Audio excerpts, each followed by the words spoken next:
Hey, everybody, and welcome back to For the Booze. For the Booze. That's right. We are back. We took a week off last week because it's our 10-year anniversary. That it was. We've been married for 10 years. 10 years. Together for 12. Wedded bliss. Married for 10. We had planned to put out a reaction video, but we had some issues here at Booze Crew HQ. I don't know what you want to call it, but hey, I like that, actually. it's back up and going again. So we're getting the ball rolling.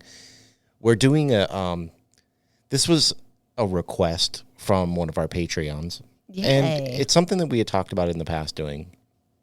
But I don't know how this video was going to go over on YouTube. Okay. So if I'm going to do it like our normal show. And if they take it down, they take it down. I don't know what else to do. Okay. But as somebody who deals with my own stuff, my own personal stuff, if you are somebody who is going to be sensitive to topics of suicide, then this probably isn't the episode for you. And if you or anybody you know that needs help, I didn't know this until recently. They changed the number to the suicide prevention hotline. Really? Now all you have to do is call or text 988. Wow, that's 988. amazing. So super quick, super yes. ready and available there for you. So if you or anyone you know needs a 988, that's here in America. I don't know about the rest of the world. I did look, but it was a little harder for me to find because I'm an American. But today we are going to be covering it's the suicide forest in Japan.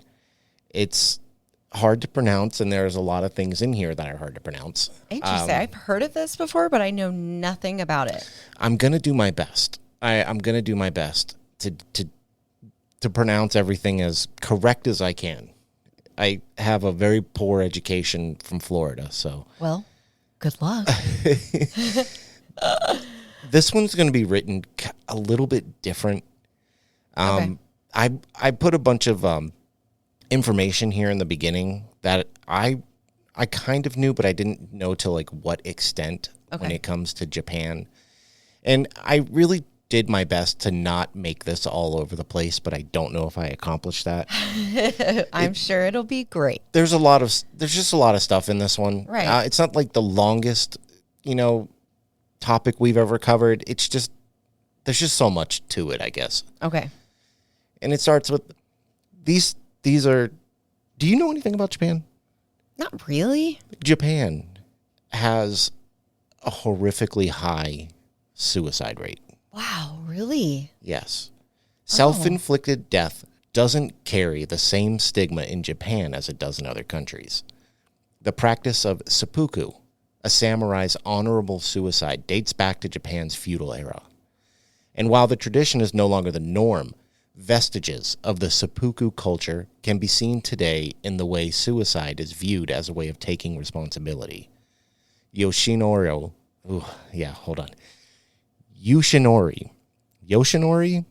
Cho, author of Why Do People Commit Suicide, and then director of the psychiatry department at Taikyo University in Kawasaki, told the Japan Times in 2011. So there's a tie back to why they feel like it's so high. Okay. Now, and I did know like the old school way that they would do it, which is the honorable way. Yes. I did know about that. Well, here in America, in Western culture, I'll say, where religion kind of rules the land. Yeah. It's become part of the zeitgeist that if you commit suicide, your body remains in purgatory and you can't go to heaven. Yeah. In Japanese culture, left over from the samurai era, it was the complete opposite.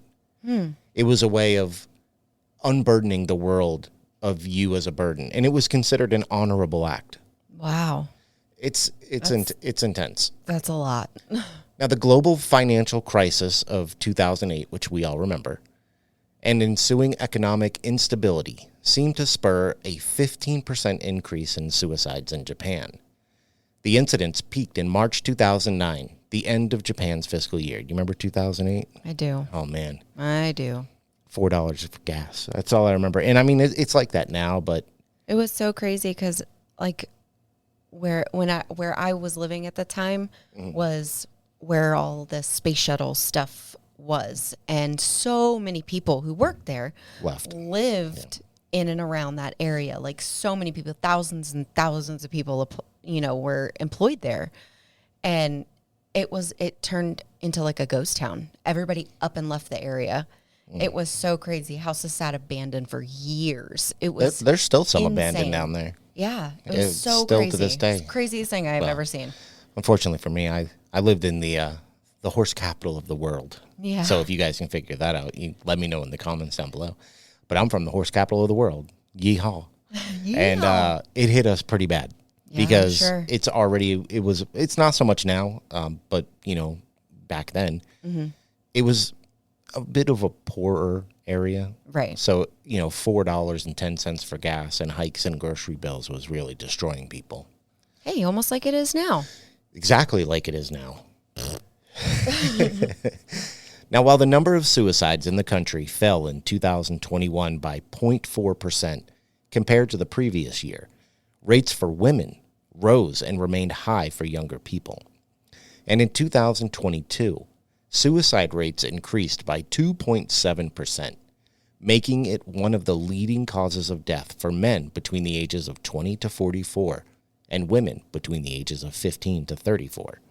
Which is an odd statistic for Americans. Wow. Because in America, don't get me wrong, there are women, of course, who do this, but it is, the majority of it is men. I'd say over 50% for sure. Within my age, around my age, is usually where it takes place. So to hear the statistic is very strange. Wow. Oh, my. It's an issue when women are doing it. Not that I'm trying to be sexist about it, but I get it. It's because we're so used to what the percentages are here. Traditionally, men try to head the majority of the burden. Mm-hmm. And I don't mean that in a sexist way. I don't want anybody to come at me because I don't mean this in a sexist way. If you knew our family dynamic, you would understand I'm down with the modern day.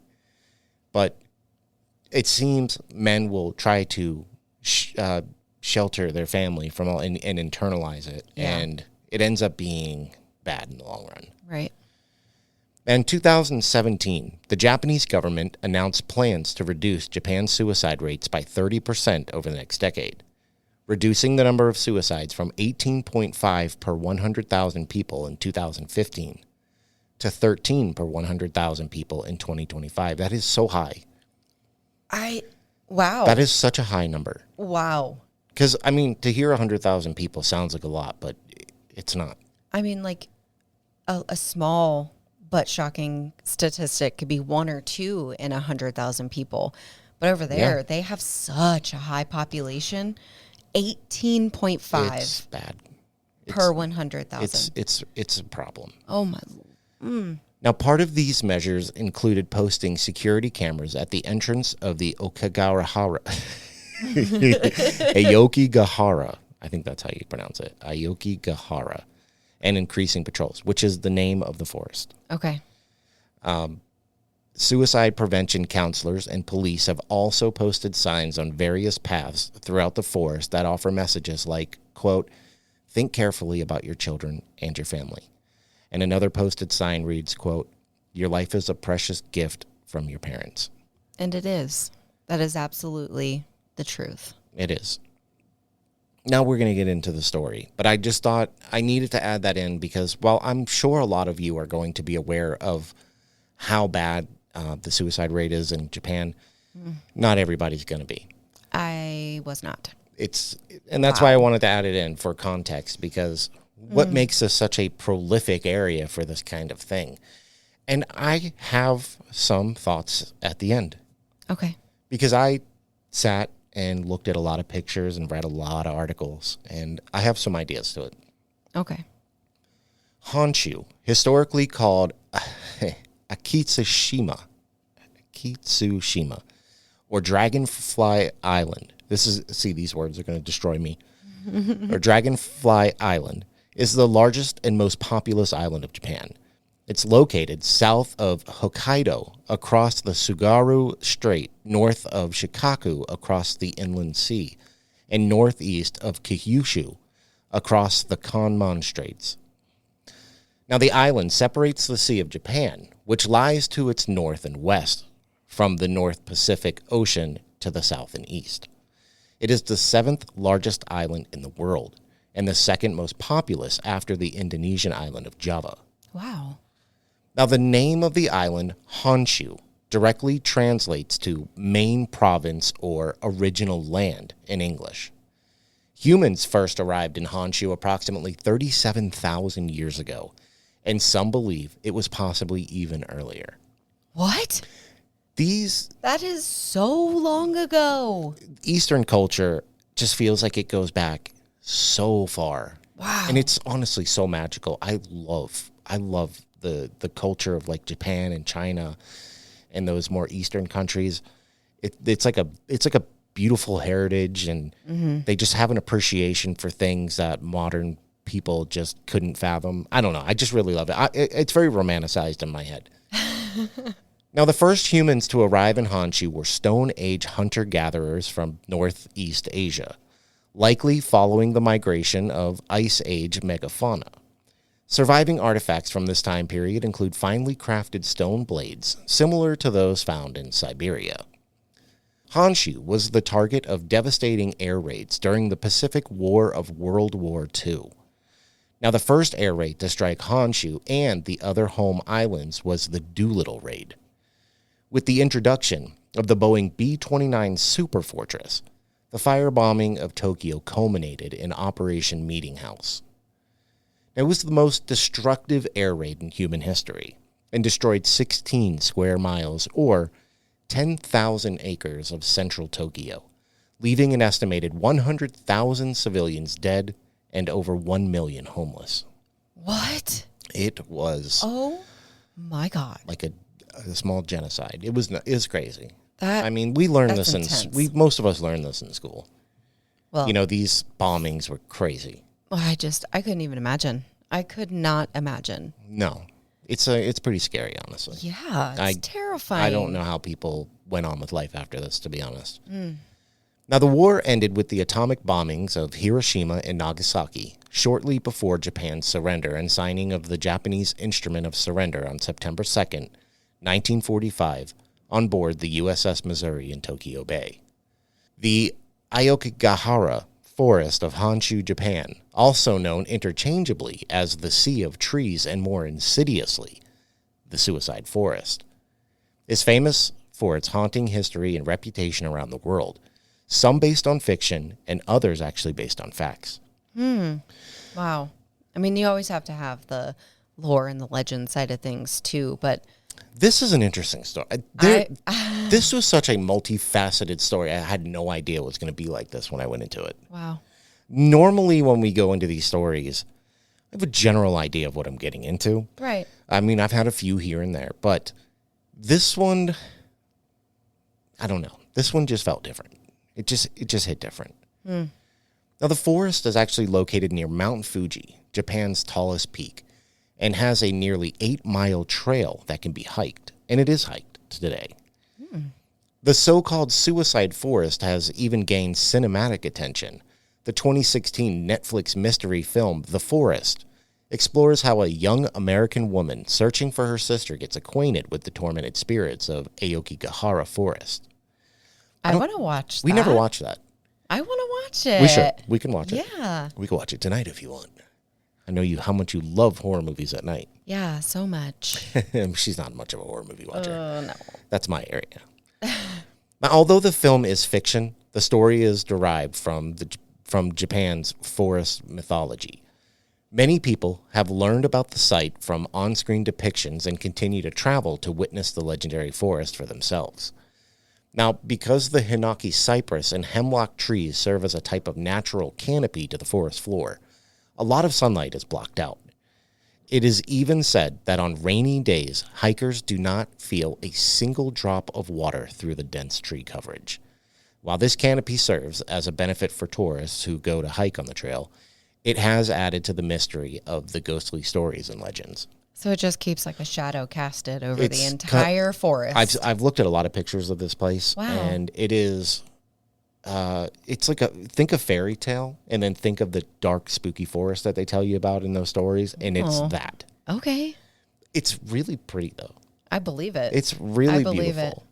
I mean, I like hiking. But it is. I'd go hiking that. I'm going to get into why, but there's reasons it's so dense, and there's reasons why it feels so creepy. Okay. It's not just because of what happens there. I mean, that doesn't help, but Right. there are reasons why this place feels creepy. Okay. Now, another interesting feature of the forest is that it's located at the base of Mount Fuji. The ancient forest is located where, in the year 864, a violent eruption of Mount Fuji occurred. The flowing lava that occurred created a very rocky environment for the forest to build itself on. Visitors will notice the firm terrain which is covered in foliage. Now, the porous lava bedrock even contributes to the legends, since it absorbs sound and adds to the feel of isolation. Oh. So it like dampens the sound. Yeah, everything's just kind of condensed in there. I don't know how I set the camera up a little different, but we have sound deadening in here. Yeah. It's like that. All along the bottom of the wall, on the ceiling. And it's like that. It muffles everything. Just kind of keeps everything super So contained. like when we go out into the forest where we live, you can yell and it'll echo. Oh, yeah. Not here. Wow. It's like you're in a padded room. Wow. That's crazy. It's weird. Now, many visitors of the dark forest have chosen this place as the setting for their final moments, walking in with no intention of ever walking back out. So much so that this area has the second highest rate of suicide in the world after the Golden Gate Bridge in San Francisco. Wow. What? Yeah. It's very prolific. Wow. Now, statistics on Aokigahara's suicide rates tend to vary drastically, mostly because the forest is so lush that some bodies can go undiscovered for years and some never to be found at all. Some estimates claim between 30 to 100 people a year take their lives there. That's so many people. Oh my! I mean, That's estimates, though. That's not even to say 400.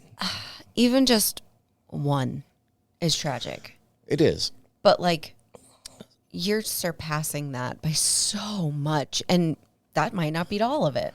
Just, man, wait till we get to the end. Oh my goodness. Okay, I don't. There's just a lot of weirdness to this one. Okay. Now, however, the other sources report that statistics for recent years are unavailable, in part because the Japanese government has stopped releasing numbers to prevent future deaths by suicide. So the government's like, we don't want to talk about it because we don't want to encourage anybody to come out here. We don't want to press the issue further. We don't want to, put it out there if nobody knows about it or, give fire. They don't want to make it feel like an appealing place to do this. Yeah. Now, annual searches for the deceased have been held in Aokigahara since 1970. Volunteers patrol the area and recover the remains of the deceased. Police and volunteers trek through the sea of trees to bring bodies out of the forest for a proper burial. Now, in the early 2000s, 70 to 100 people's remains were uncovered each year. More recently, the Japanese government has declined to publicize the numbers of bodies recovered from the searches, especially amid controversies, like the one that broke out in 2017 when YouTuber Logan Paul shared a controversial video of his experiences in Aokigahara. If you didn't like Logan Paul before, you're really not going to like him after this. I did not like him before, I- but that is just me. I've seen a ton of videos of people going here. Somehow, the Logan Paul one slipped through the cracks for me, and it shouldn't have because of what we're about. Because it's not quite coming up just yet, but we're going to talk about his experience in the forest, Okay. and it's not good. Now, visitors to the forest have reported things like compasses and phones not working there, but there may be a less than paranormal explanation for this. The forest soil is actually rich in magnetic iron, which can disrupt cell phone services, GPS systems, and even compasses. So if you get lost, you may not be able to report your emergency. So this is what I'm saying. Like, people go Yikes. out there and think the ghosts take people, but it is literally that simple. Right. And Wow. it's it's this weird one, too, because a lot of the stuff I read is some people go out there and everything works fine. Mm-hmm. Some people go out there and nothing works. Wow. That's interesting. Sorry, guys, if you hear anything in the background, it's It's fireworks. It's fireworks. It's the second 4th of July here in Utah. They have another celebration that happens here. Yeah. I thought there was somebody scraping around up on the top floor. No, it's all fireworks outside. My apologies. Now, people visiting the forest have noticed what seems like random trees marked with colored tape. This is usually from people marking their path because of the issues with technology in the area. That's smart. Making it easier for people searching for bodies or hikers to find their way back out. Yeah, it's super smart. It's Hansel and Gretel. Yeah, the breadcrumbs, you know? There's a lot of people online who have blogs and stuff. Yeah, I was back to blogs again. And they actually will tie a rope around their waist and have somebody else stay on the trail, and they walk out. Okay. And so that way they can pull them, basically just follow your rope back in. Make sure you know where you're going smart. back. Yeah. Yeah, it is smart. Now, there are various stories associated with when and how the Aokigahara forest became a popular suicide destination in Japan. One of the most popular and logical stories is related to a certain sect of Buddhist monks. This is very interesting. Now, Mount Fuji is considered a sacred mountain in Japan, and the forest cover surrounding it is naturally a sacred place. For years, some Buddhist monks came to the forest to practice an extreme form of meditation. Now, monks would retreat into the mountains to sacrifice themselves for the karmic suffering of their communities. Now, they would climb inside a stone tomb equipped with a bamboo air tube and sit in the lotus position. Sokushin Butsu. Man, I'm going to really be hard. These are hard. Sokushin Butsu. I think that's right. Mummies can be found in sacred temples in Japan's northeastern province in Tohoku. However, many were destroyed or lost to history, and temple abbots do not see the Sokushin Butsu as mummies in a traditional sense because they are not preserved through embalming. To date, 18 bodies of self-mummified monks have been recovered from this forest and are being displayed in various parts of Japan. Wow. So when they find these bodies, they think it lends to people thinking maybe it's people committing suicide, but it's not. I mean, I guess it kind of is, honestly. I agree. It kind of is, but also, their religion and their ways of life differ from everybody else. So the way you look at it might not be the way they think about it. I read a couple different versions of how this works. Mm-hmm. This one seemed the most plausible to me, where they go into a stone tomb equipped with a bamboo air tube, and they basically sit there until they're dead. Wow. Another version of this is that they go out and they basically just sit on the forest floor, and they don't eat or drink, and they just meditate. But this is the part that threw me off, was it says for 1,000 years. I'm sorry, what? That's what it said. Okay. I don't know. So I like this one better. Well, this one feels weird. More logical and yeah, absolutely plausible. Yeah. But they do things that we don't understand. I mean, their culture is just so much older than ours. It is. It's older and like it's theirs. And, like most people feel about religion or ways of life, like they do as well. And that's a religion. They live it every day of their lives and do not step outside of that ever. I don't mind religion. I actually kind of find it endearing when people find something to have faith in and make themselves better. I think this transcends religion. Oh, absolutely. It goes beyond just what we can conceive of everything, honestly. I mean, they do things that are just seem superhuman. I don't know. Buddhist monks are rad. It's always interested me. They just do things that are just so beyond what I feel like it's insane. Other people would be capable of. Yeah. But this is pretty much the history. There wasn't a whole lot more to it, honestly. It was a really weird, I don't know what I expected to find, honestly, because this isn't an area that I'm unfamiliar with. This is something I do know some stuff about. I just thought there would be more to it, but it seems like it's just a sacred place, and it unfortunately got turned into a place where people go take their own lives. And I mean, this story is very depressing. It is. There was part of me that was like, do I want to do this? Yeah, I'm laughing, but it's because I'm very uncomfortable. Yeah, it's an uncomfortable topic. It is, absolutely. But I feel like it does need to be talked about. It does. Stop going here and doing this. Yes. But anyways, I sort of have some spooky stuff. We're just going to have to get into it. Okay. I don't know how else to segue into this. There is some spooky stuff here. All right. But first, we got to take a break.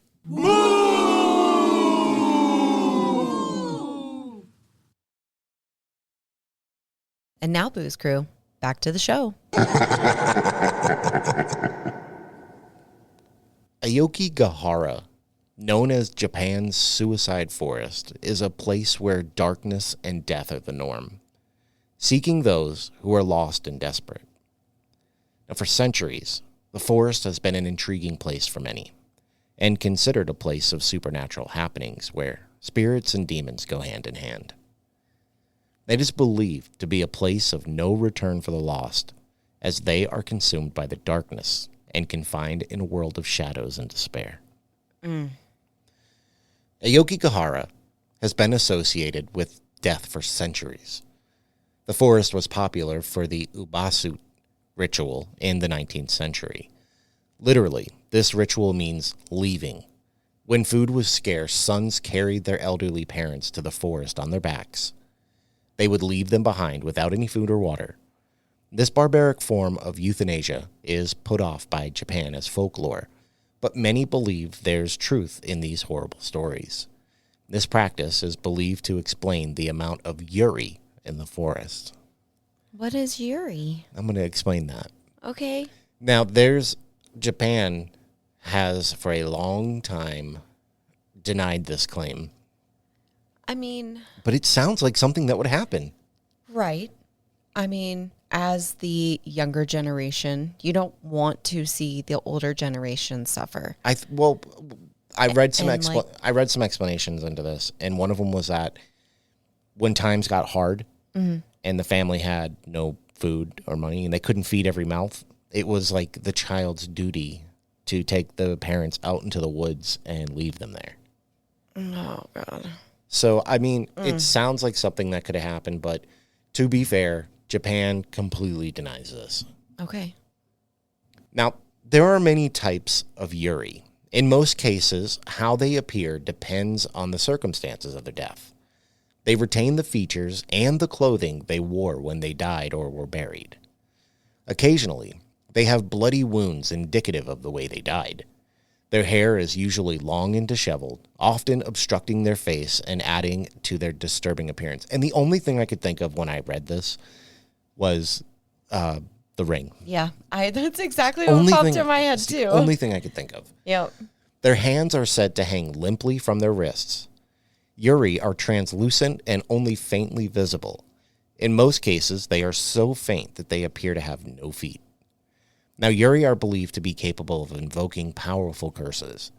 They do not roam about, but haunt one particular place or person. In the case of a place, is often where they died or are buried. In the case of a person, it's often their killer or sometimes their loved ones. They remain stuck in this world until they can be put to rest.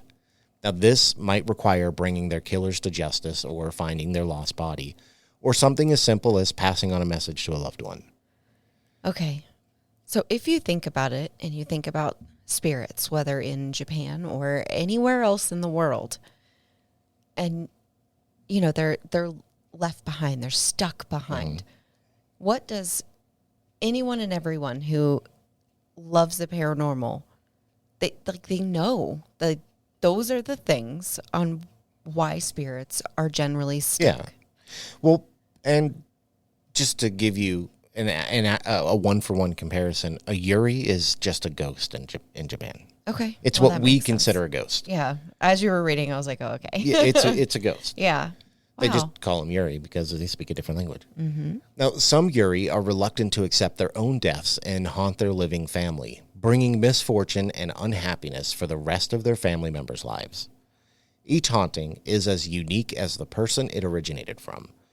Only when its purpose for existing is fulfilled, or it is exercised by a priest, can a yuri finally rest.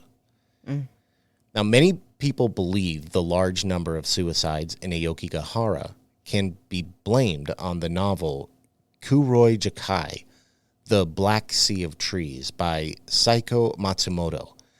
In this novel, 2 lovers commit suicide in this forest. Wow. Oh. And this isn't a new book. It's an old book. So this has been around in their culture for a long time about this forest. Now, I don't mean that old. Like 70s. That's still a long time. I mean, it is, but like when think you about say Japanese 70s, culture. in my head, I think, oh, that was only like 30 years ago. But No, it's been longer than that. it was a lot longer than that. Because I'm in my 40s, and I was born in the 80s. So. Yeah. But even before this novel was published, Aokigahara was a popular suicide place. Another Japanese bestseller, The Complete Suicide Manual, refers to Aokigahara as, quote, the best place to die. Oh. That shouldn't be a thing. No. But okay. No, it should not be a thing. Oh. It's like advertisement. Yeah, no. No, thank you. Take that back. That's very disturbing. Ugh. Now, I read conflicting info about camping in the forest. One article I read states you can camp in the forest, but you'll be looked at as if you're contemplating suicide. Another article I read says camping in the forest is actually against the law, and people who bring a tent are usually people who are having thoughts about killing themselves. I don't know which one is true. But they'll actually like come out and intervention you on the spot. Just because you want to go camping? In this forest, yes. Wow. Yes, because, I mean, pretty much everybody who enters the forest, I'd say 50% Is are said to do. Yeah. Now, the police and volunteers always try to talk people out of their desperate actions. A nearby coffee shop does the same thing. Remember that coffee shop, because I read some reviews later, and that actually comes back. Oh. Now, the owner has seen many types of people entering the forest and senses what people are up to. He takes them into his shop and talks to them, sometimes with success, but of course, sometimes not. That's so sad. Now, not all visitors to Japan's suicide forest are planning their own death. Many are simply tourists, but even tourists may not be able to escape the forest reputation. Those who stray from the trail sometimes encounter disquieting reminders of past tragedies. Scattered personal belongings, moss-covered shoes, photographs, briefcases, notes, and ripped clothing have all been discovered, strewn across the forest floor. Sometimes, visitors find worse. That is so sad. And this is, I guess, trigger warning. I hate saying that because I'm older, but skip ahead a little bit if you don't want to hear about bodies. Yeah. Now, in December 2017, that's what happened to Logan Paul when he visited the forest to film. Paul knew the forest's reputation, and he meant to showcase the woods in all their eerie, silent glory. But he didn't bargain on finding a dead body. He kept the camera rolling, even as he and his companions phoned the police. Now, he published the film showing graphic, up-close footage of the suicide victim's face and body. The decision would have been controversial under any circumstances, but his on-camera laughter was what shocked viewers the most, and the backlash was fierce and immediate. Paul took the video down, but not without protest. He both apologized and defended himself, saying he, quote, intended to raise awareness for suicide and suicide prevention. The men laughing in the Suicide Forest YouTube video certainly doesn't appear to have that intention, but Paul means to make amends. He has pointed out the irony of his own fate. Even as he's chastised for what he did, some rage-filled commenters have told him to kill himself. Okay.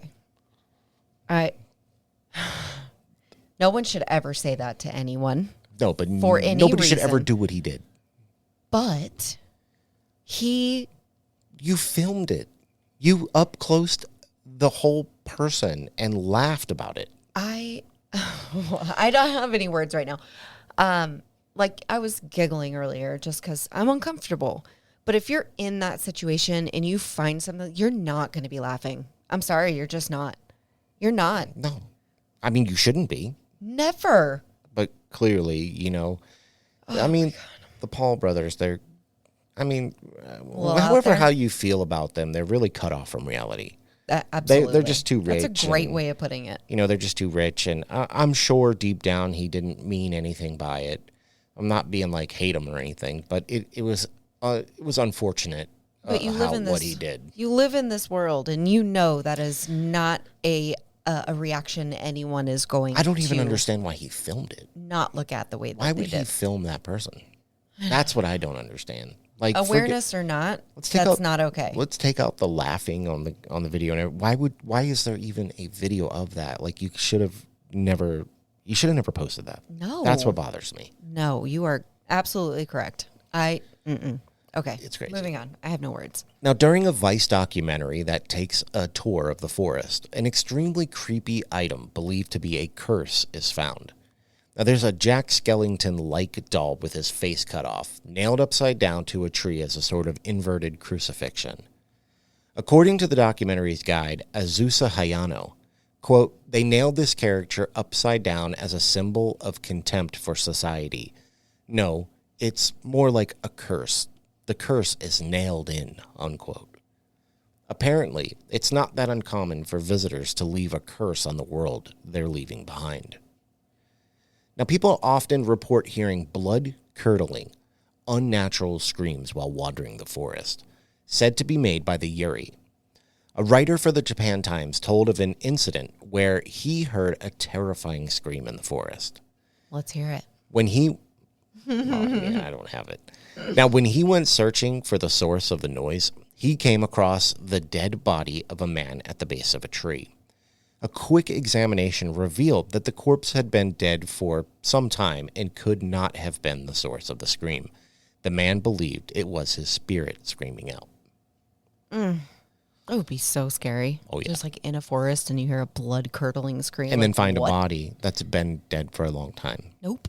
Now, another hallmark of the forest is that there have allegedly been literal ghost sightings, with visitors sometimes claiming to see white figures drifting between the trees. When the sci-fi paranormal investigation show Destination Truth investigated the forest, they may have caught one of these apparitions on camera. Wow. Yeah. Some good evidence. All right. Maybe. Given its proximity to Mount Fuji, Aokigahara is considered by most Japanese religions to be a very spiritual place, but that's not necessarily a good thing. Buddhist monks have set up altars in the forest to try and combat what they say are the evil spirits haunting the forest and drawing people there to die by suicide. One Buddhist monk named Kiyomyo Fukui, why not? Bad. Why not? Good job. Was visiting the forest to set up an altar when he told the New Zealand Herald, quote, the spirits are calling people here to kill themselves. The spirits of the people who have committed suicide before, unquote. What do they mean before? Oh, like the people who have committed suicide? Before. The forest is calling their spirits to come be The spirits of the people who have already committed suicide are calling people to the forest to join them. Oh, okay. I don't know why that was so hard for me, but it's blonde. I am. Now, but what do everyday visitors believe is happening here? Well, let's find out. Because people visit. People go here all the time. I absolutely would 100% visit this place. It sounds amazing. It's beautiful. It is. It is a very unique looking place, and it's very pretty. On TripAdvisor.com in May 2016, someone called Schrodinger's Ape wrote, quote, okay, so intellectually, I knew that there was the possibility of seeing someone hanging from a tree. After all, isn't that half the reason to visit a place so aptly named? But I didn't really expect to see it. So, when I saw some blue tape going off the side trail, which was already beyond the Do Not Enter sign, I thought it was just another place to hike. Then, I saw a black shape and was like, oh my God. I got close enough to confirm that yes, indeed, that's a person, or else someone's sick idea of a joke. I didn't get close enough to check. I hightailed it out of there, made way for the store at Wind Cave entrance, and tried to communicate what I had found. They didn't speak English, and apparently Google Translate doesn't translate, quote, "I found a body in the forest," comprehensibly. So I resorted to the universal gesture for a person hanging by a rope. Boy, that got their attention. Eventually, they found a park ranger who spoke some English and asked me to describe the location, but given my difficulty in describing where it was, I offered to take him to the site. When we got there, it was swarming with police and paramedics, so obviously someone had already beaten me to it. So yeah, it's a beautiful forest, very calm and peaceful, serene, until you find a body. Then it's like stepping into another world. Oh, I don't want to find a body. That's the appropriate reaction. Yeah. Not filming it, posting it to YouTube and laughing. I couldn't even imagine. But, I couldn't imagine. But this store that she's talking about is the coffee shop that we heard about earlier. Really? Yeah, that's that place. Okay. So they're very interesting. They're very like they're used to dealing with it. I don't know if they're used to dealing with it, but you know what I mean. I would hope they wouldn't be. They've heard it before, I guess. I don't know how to put it. Now, in March 2017, on TripAdvisor.com, Taylor New 75 wrote, quote, "Went for a hike through the forest, was alone and nobody around in the wide surroundings. The snow from the night before was melting, gave it a nice extra touch. The forest is beautiful and worth exploring. The feeling you get when walking there alone, but not alone, is great." Great. Why? No. I mean, I can be into it. I don't think that sounds bad. Sounds kind of cool. I don't know. I don't know about that one. Yeah, I don't know. Now, in March of 2018, on TripAdvisor.com, someone named Luna Love wrote, quote, "Such a beautiful place. You walk amongst the green and gorgeous paths, and suddenly you can feel sad and despondent and cold. The spirits live here, and it is not a place to make fun of on YouTube." Yeah. Yeah, she saw the video. Yeah. Well, Luna Love. Yeah, we're with you. We agree. Yeah, we agree. And one last one that I found on Google reviews, and this was from just a few days ago from a girl in Russia. Oh, okay. And it says, quote, "It's very scary to realize that there are spirits of the dead here. Very atmospheric, strange. Sounds are heard." Oh, that's ominous. And this is the end of the story. And I have to tell you some things. These were the only reviews I could find online that were remotely paranormal. Really? Yep. Okay. Some people just enjoy the beauty of it instead. This is such a well-known and well-filmed location. I mean, if you go on YouTube and look this place up, everybody's been here. The big name, I'm not going to call them paranormal investigators. I'm not doing it. Okay. But those wannabe paranormal investigators, they've all been here. And they all have, of course, extreme, encounters and stuff. Yeah. I thought for sure that I was going to go on and just be flooded with spooky reviews. But I'll be honest with you. There are thousands upon thousands upon thousands of reviews of this place. Mm-hmm. And the majority of them say, this is a beautiful place to hike and it is so lovely. And I am 1,000% sure that it is. It is. I mean, I've seen pictures. There's like caves, like just in the rock formations, and there's like moss overgrown and trees tightly packed, and it's beautiful. It is a beautiful place. But that's the majority of people don't have. Everybody's aware of what happens here, so everybody, I feel like, they're on their toes for anything because you have to be because there's so many people have found bodies out there, right? That's not a made-up thing. That really happens all the time. But people go out there and they have these nice hikes and stuff. And that's it. That's all they do. Maybe that's just what they choose to focus on. I don't know. I don't know. But it was really hard to find anybody saying anything spooky about this place. Interesting. Not even like I don't feel alone out here or right. I heard something. Nothing. This was it. These 4 or 5 or however many I read. That's it. I searched so many places. I read so many reviews and I couldn't find anything. Wow. That's really interesting. It is. Because I figured, with all the things that surround this place, with, just the bad things that happen there, that there would be more out there. I'm going to be honest about this too. That's about all the paranormal stuff I could find. Not even just reviews, just stuff in general. I wonder if them, like the government or whatever, people in charge over there, when they decided to kind of stuff this down and not talk about it anymore, like, would it be possible to go on and just kind of erase? No, because stuff? because they don't have control over what we write here in America. Yeah, I guess that's true. So I don't know. I'm gonna see if I can It's very find interesting. anything, any like EVPs. Okay, that'd be pretty cool. Anything. I just want something. Yeah.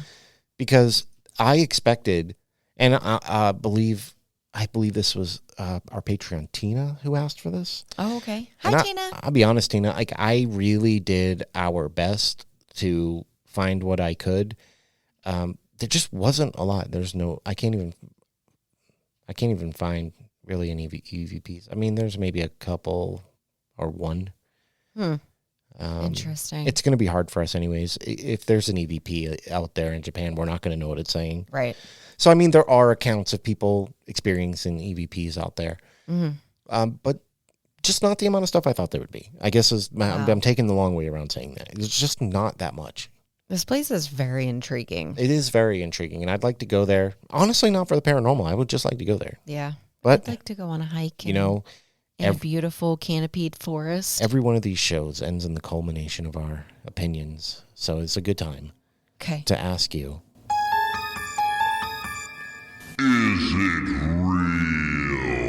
real? What do you think about this place? Do you think it's really haunted? Like, what do you think?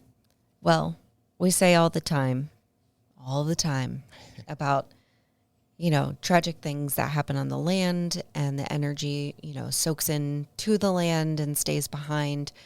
And I think with a lot of the deaths that happened here and the way that they happened, that absolutely 100% this place could be haunted. That souls stick around, they stick behind because, all the things we listed before, maybe, they have regrets or, any of those things. And I don't know. I don't think I could say any more about it because I absolutely do believe that this place could be haunted. So what about you, babe? You didn't really answer. You said you think it could be. I mean, I said I absolutely 100% think this place could be haunted. But do you... I'm sorry. Okay, well, that's what we're here for. That's what we need to know. I don't think it is. No? I don't. Okay. I think that the recipe is there, but something tells me that there's nothing going on here. And it's the fact that while YouTubers have really beefed up the suspense here, there are thousands of people go there and nobody has an experience. Okay. I mean, and you're in a forest that absorbs the sound and has no sunlight, so of course it's going to feel creepy. Yeah. But for me, I just think it's a place that has come to be a destination for that kind of thing, and that's just what it is. When we talk about tragic endings and stuff, right? These people had tragic lives and ended it because they couldn't take it anymore. I don't understand. I don't think somebody that's that unhappy in life would go and stay. Okay. I've been thinking about this, right? Because the recipe is 100% there. There's so much death. And it's a big forest, so maybe I'm wrong. Maybe this part is haunted and this part isn't, and this part is haunted and this part is, I mean, it's a big area. But I don't know. I just really hope that those who couldn't find peace in life were able to find it after. They clearly went through enough. Absolutely. So, no stamp. No stamp. Boo. Stamp denied. I just can't do it without seeing something I get it. more concrete than a Logan Paul or a Sam and Colby video. I get it. So don't be scared of it, people. Don't go out there to do anything to yourself. 988 if you or someone you love needs to talk to somebody. But go out there and experience it. It's beautiful. It is lovely. I cannot wait to see pictures. It's super so nice. excited. It is super nice. It just looks like a Disney fairy tale princess forest. Oh, okay. Yeah, I mean, it's that nice. Oh, It's wow. really that cool. But I guess that is kind of it. That's where we're at this week. I'm glad to be back. I know. Almost felt kind of weird. Not. We skip 1 week, and I'm like, oh, that feels so off. I don't know what I'm doing anymore. Oh, man. Can we do this still? Let's see if you can remember this. Where can they find us? Well, they can find us on Instagram at forthebooze_podcast and on Facebook at forthebooze. That's right. You can find us on X at For the Booze. It feels weird now to say on YouTube at For the Booze, but here we are, clearly, because we're right here, podcast listeners. We are on YouTube. TikTok at For the Booze. I go through phases where I post a lot, and then I don't post at all. And don't forget, we still want listener stories and suggestions on places. We don't just take them from our Patreons. I mean, they do come first because, they are producers of the show. But if you have a suggestion, someplace that you'd like to hear us ramble on about, send those over to forthebooze12@gmail.com. And one thing that people don't realize is very important is, especially for you podcast listeners, is 5-star rate and review. That's right. We don't know why or understand how it helps, but it clearly does because we're not getting any, and we are not moving up at all. Well, so anyway, pesky algorithms. Stupid algorithms. Or if you'd like to join our Patreon, That's right. Patreon For the Booze, where we do an extra podcast every week called Behind the Booze, where we read and discuss and make fun of and talk like pirates sometimes. It's a little more unedited than this podcast. It's just more, but it's just less chill hangout time. Less family friendly, where we just we read haunted stories from either around the internet, or this week we're diving into this book. I think for the first time we got a book. I'm excited for that. But check that out, and I think that's it. I think that's it. I think it's all. Is that all? Yeah. So go ahead and take us out. Well, thank you everybody so much for listening, and we will see you in the next one. Bye. Don't forget, text 988 if you or someone you love needs help.